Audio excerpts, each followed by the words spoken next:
este grande caos social que a gente vivia? Era uma peça que trabalhava com o caos. É um espetáculo com 14 pessoas, com coisas gigantescas. Que usava como matéria criativa o caos. Aquelas velas que viram coqueiros, entendeu? Era antropofágica, como sugere Oswald de Andrade. Um mergulho num caos criativo do momento em que os palapatões viviam. E que tinha como assunto também o caos. E como é que esse caos social entra numa produção caótica, artística, criativa, que pode desembocar numa peça que ao mesmo tempo é engraçada, provocativa, que desloca a gente em termos de pensamento. É teatro musical, uma peça grande. O Rei da Vela tem muito a ver com a minha trajetória dentro do teatro em muitos aspectos. Primeiro, O Rei da Vela foi a primeira peça de teatro que eu li, e aquilo me causou um grande encantamento. As fotos que tinham no livro, era uma coleção da Abril, de capinha vermelha, que tinha também uma introdução explicativa sobre a peça. E eu já gostava de teatro, meu pai e minha mãe me levavam bastante a shows, espetáculos, circo. Eu realmente já tinha um fascínio com isso. E a partir do momento que eu li essa peça, eu comecei a dizer que o que eu queria ser era escritor de teatro. Nem sabia que falava dramaturgo, dramaturga. Somos caixas amontoadas. Um retrato da Mona Lisa Gioconda. Um divã futurista. Um castiçal de latão. Um telefone. Sinal de alarme. E o Rei da Vela foi o primeiro processo que eu participei no pensamento dele, né? Na estruturação dele. Acho que a gente ficou muito imbuído na criação juntos, assim. A gente ficava todas as noites, assim, o que a gente podia usar nessa nova possibilidade de deglutição antropofágica, no sentido de pegar o que estava acontecendo no momento. Eu lembro que a gente ouvia muita música. Acho que o trabalho com a Fernanda Maia era um eixo fundamental, assim. Eu sou a filha da Chiquita bacana, nunca entro em cana, porque sou a filha do mar. Puxei a mamãe, não caí em armadilha, e desligo banana com os animais. E aí eu vim para fazer a direção musical, você me chamou para fazer a direção musical, era antropofágica, como sugere Oswald de Andrade, né? Porque ele se aproveita de vários elementos, de vários momentos diferentes, de várias estéticas diferentes, de vários momentos do Brasil. Ele faz isso, né? Eu acho que a sua opção ao dirigir foi lidar com uma trajetória de Brasil, que tinha muitos elementos. Tinha o funk, tinha o Vai Malandra, que a Anitta tinha acabado de lançar, tinha Marchinha de Carnaval, tinha as músicas que eram cantadas nas manifestações, né, de 2016. A gente estava passando por um momento bem complicado, foi pós-golpe contra Dilma Rousseff, né? Então esses símbolos de canções, né, eles foram trazidos para a peça, independentes da sua origem, independentes da sua época. Aqui é o fim do mundo, aqui é o fim do mundo, aqui é o fim do mundo. Aqui desceu, pede a bênção e vai dormir. Coisas estavam abordadas ali, quando eu comecei a fazer teatro, tinham muito a ver com esse ambiente que a gente chama de antropofágico, que tem a ver com o pensamento tropicalista que o Zé Celso e o Teatro Oficina trouxeram. Só a antropofagia nos une, socialmente, economicamente, filosoficamente, única do mundo. Aqui meu pânico e glória, aqui meu laço e cadeia. Conheço bem minha história, começa na lua cheia. Falava muito do Zé Celso, né? Falava também enfim, tinha momentos do teatro, tinha era um caldeirão de referências, né? Então, eu acho que era essa uma estética que abraça muitas manifestações e que traz, olha, lembra disso aqui, olha, tem isso aqui, tem isso aqui. E aí, juntando esses retratinhos, a gente vai tendo um painel maior, que esse sim tem um contorno, que era a obra do Oswald. Aliás, que a alegria seja a prova dos 9. Seu Cirineu, abra a cortina! Bom, muito tempo depois, já quando os Parlapatões estavam fazendo seu trabalho de teatro de rua, com linguagem de circo, que eu achava que tinha muito a ver, que tinha a ver com um espírito também do teatro épico, do Brecht. Em 97 e 98, eu fui convidado a dirigir o espetáculo de formatura de uma turma da Unicamp. E dessa turma da Unicamp eu propus fazer o Rei da Vela. Então foi a primeira vez que eu quis experimentar algo em torno do Rei da Vela. E eu achava que o primeiro e o segundo ato dialogavam entre si. E fiz quadros do primeiro e segundo ato para chegar no terceiro ato. A ideia também de trazer um pouco do Ferro Velho é que no terceiro ato ele penhora um hospital. Então ele tem padiola... eu fui convidado pelo SESI a escrever um texto que eles queriam fazer uma mostra de dramaturgia contemporânea, de autores basicamente sediados em São Paulo, nem todos paulistanos. E aí eu entrei no delírio de fazer uma peça dedicada ao Renato Borghi, que era o Abelardo da peça da encenação dos Excelsos, que é uma encenação de 68, histórica, muito importante. Isso também me motivou a querer fazer essa encenação do Rei da Vela dos Parlapatões.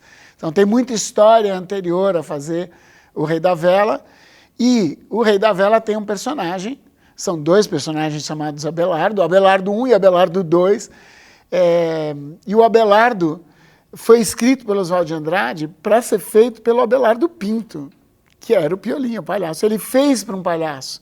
E ele nunca encenou essa peça, nunca conseguiu alguém que encenasse. Quando o Zé Celso decide encenar em 68, e que é um marco de abertura do próprio tropicalismo. Quando eu vou fazer, eu falo, tem tudo a ver um palhaço fazendo o Abelardo I e contando essa história.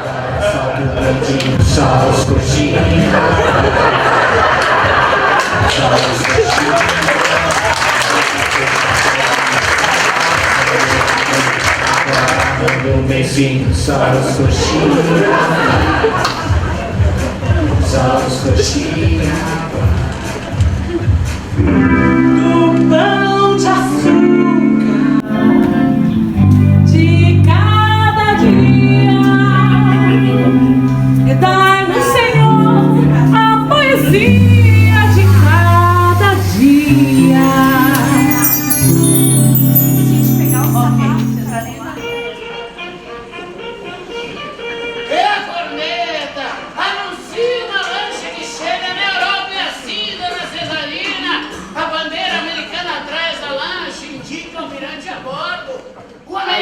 Fazer parte de um grupo que trabalha com essa liberdade, com esse caos criativo que é o lado positivo do caos, que era muito bom de estar, que uma liberdade criativa, uma liberdade, mas ao mesmo tempo ele falava de um caos social. A gente trabalhou muito nesse sentido que eu acho que é muito da linguagem dos Parlapatões, que é um humor um pouco também quase de revista, né?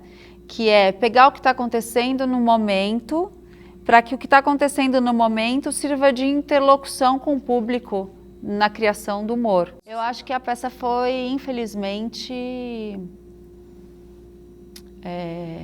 quase como um oráculo, né? Até ficou arrepiada, assim. Que eu lembro que, acho que era o Tadeu que pegava no megafone e falava: vocês ainda vão viver a república do BBB, da bala, da Bíblia e do boi. E foi exatamente o que aconteceu, né? É a revolução! Adeus, conservadorismo! Abra o fogo! Está morrendo! A minha vida começa! Eu acho que essa obra continua atual porque a sociedade, infelizmente, né? Eu acho que a gente vê na obra, né, o nascedouro de muita coisa que a gente está vivendo aqui. O rei da vela! A peça trata sobre isso, sobre como o capitalismo se estabelece no Brasil.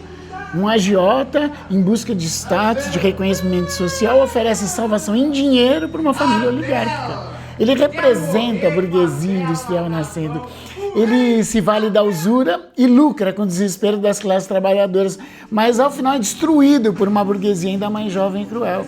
É uma despedida das famílias paulistanas quatrocentonas, mas que manteve seu conservadorismo de capitania hereditária. É a transição do país rural, ainda medieval, pela força do capital, e que abriu as portas para a ascensão do fascismo. E esse confronto está ali. Mas como estaria nos dias de hoje? A gente vivia um Brasil que tinha perdido uma Copa de 7-1, né? E estava perdendo socialmente de 7-1.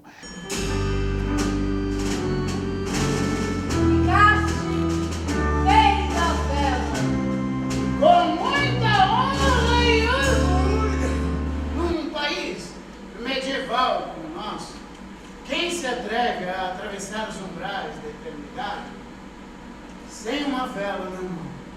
Eu ergo um tostão de cada morto nacional.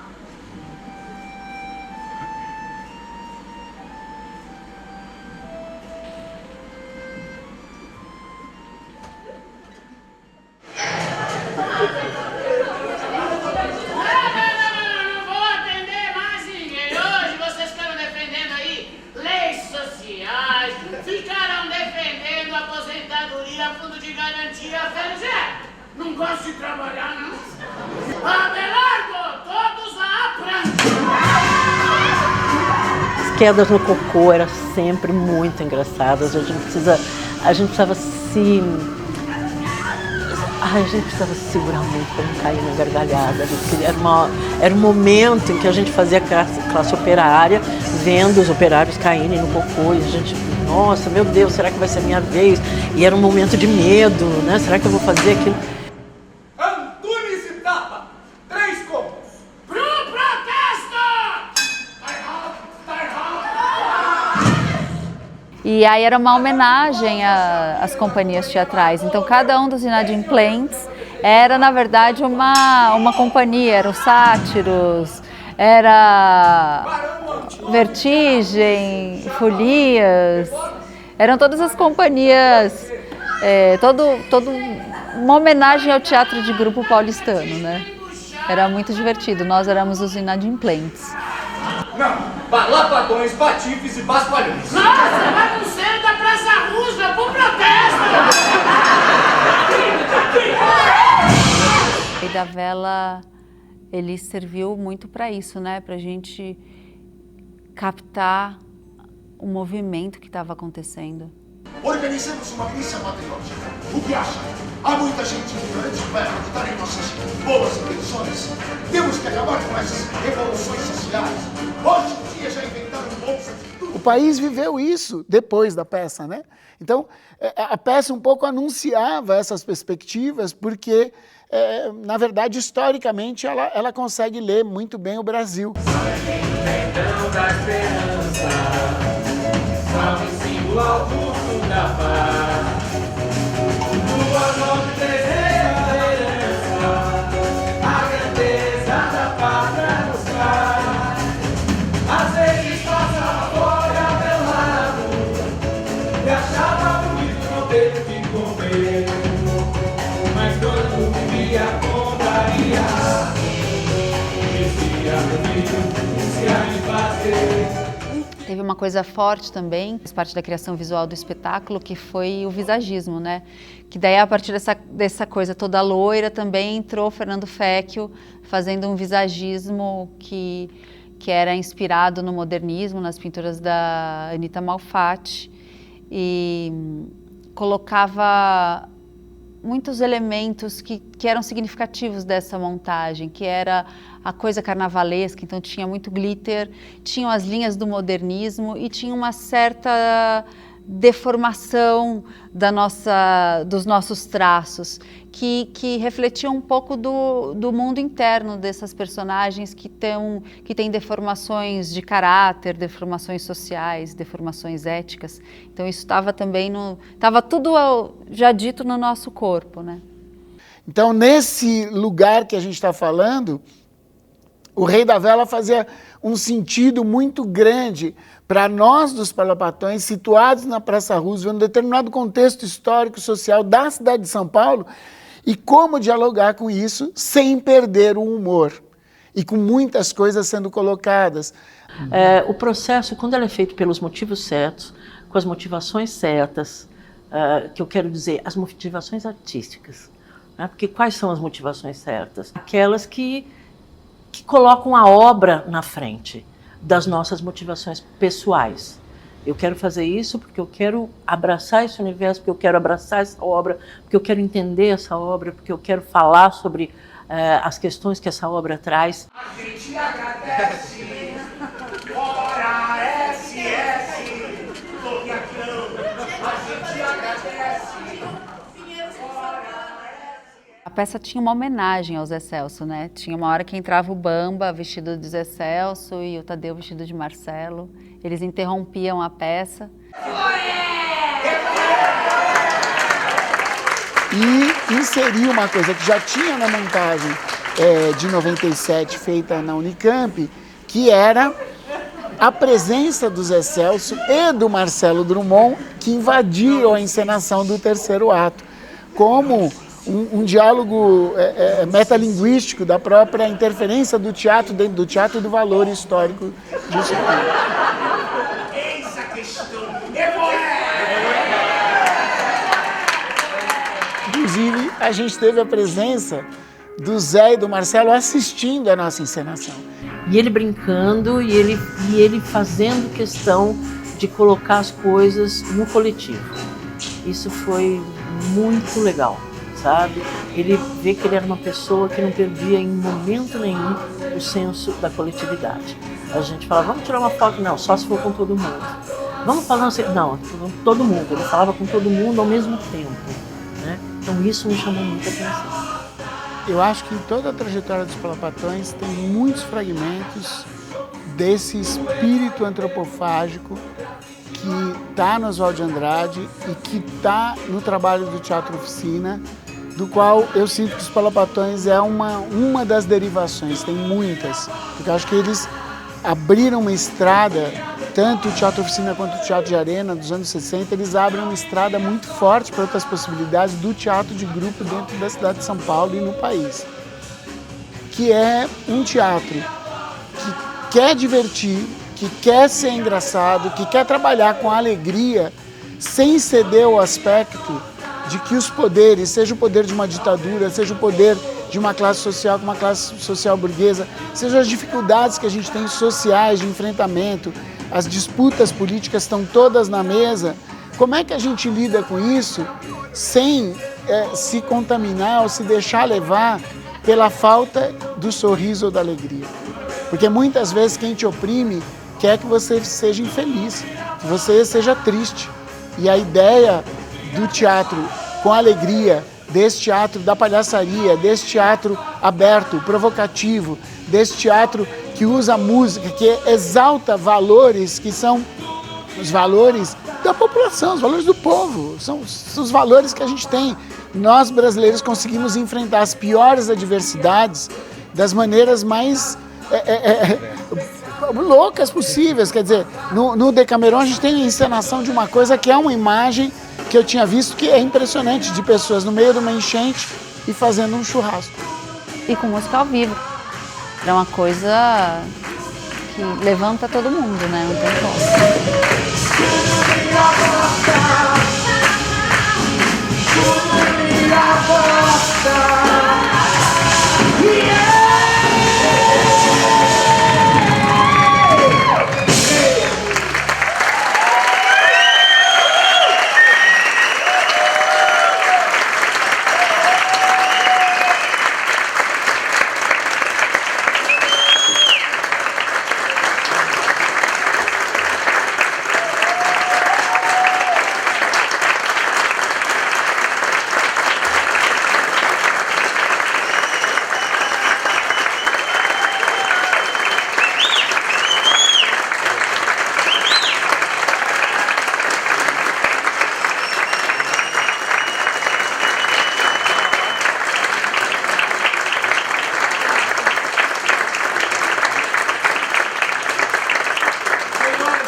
Em nome de todo o elenco dos Palapatões, nós agradecemos a presença, a disponibilidade de todos vocês e chegamos àquele momento ao qual me referi no começo da apresentação. Acabou o espetáculo, todos nós podemos ir para os nossos programas. Bom feriado para todo mundo, boa curtição.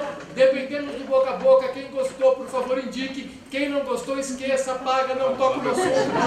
Obrigado. Boa noite a todos.